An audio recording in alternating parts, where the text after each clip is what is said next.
Hello मित्रों, आज के वीडियो में जानेंगे नारद मुनि ने क्यों दिया था भगवान विष्णु को श्राप।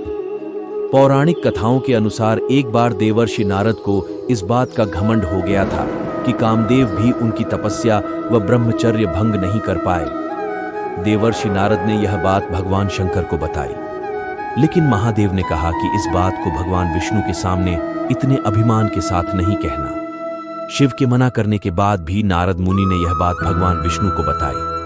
तब भगवान समझ गए कि नारद मुनि में अहंकार आ गया है। इसे खत्म करने के लिए विष्णु ने योजना बनाई।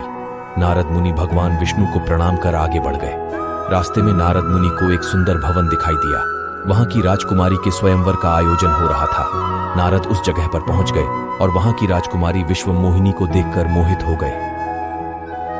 भगवान विष्णु की माया के कारण यह सब हो रहा था। राजकुमारी का सुंदर रूप नारद मुनि के तप को भंग कर चुका था, जिस कारण उन्होंने इस स्वयंवर में हिस्सा लेने का मन बना लिया। राजकुमारी को पाने की इच्छा में नारद अपने स्वामी भगवान विष्णु की शरण में पहुंचे और उनसे उनके समान सुंदर रूप पाने की इच्छा जाहिर की। भगवान विष्णु ने नारद की इच्छा अनुसार उन्हें रूप भी दे दिया। नारद नहीं जानते थे कि भगवान विष्णु का एक वानर रूप भी है। हरि रूप लेकर नारद उस स्वयंवर में पहुंच गए। उन्हें अपने आप पर इतना अभिमान हो गया था कि उन्होंने एक बार भी अपना चेहरा नहीं देखा। नारद को इस बात का विश्वास हो गया था कि हरि रूप को देखकर राजकुमारी उन्हीं के गले में वरमाला पहनाएगी, लेकिन ऐसा नहीं हुआ। राजकुमारी ने उन्हें छोड़ भगवान विष्णु के गले में माला डाल दी।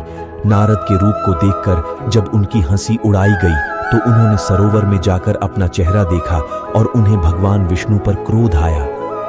क्रोध के वश में आकर नारद जी ने भगवान विष्णु को श्राप दे दिया और कहा कि जैसे मैं स्त्री के लिए धरती पर व्याकुल था, वैसे ही आप भी मनुष्य रूप में जन्म लेकर स्त्री के वियोग से व्याकुल होकर धरती पर भटकेंगे और उस समय आपकी वानर ही सहायता करेंगे। लेकिन जब भगवान की माया का प्रभाव हटा, तब नारद जी को अपनी गलती का एहसास हुआ और उन्होंने भगवान से तुरंत क्षमा मांगी। माना जाता है कि ब्रह्मर्षि नारद के दोनों ही श्राप फलीभूत हुए। भगवान विष्णु को राम के रूप में पृथ्वी पर अवतार लेना पड़ा और माता सीता का वियोग भी सहना पड़ा और वानरों की भी सहायता ली।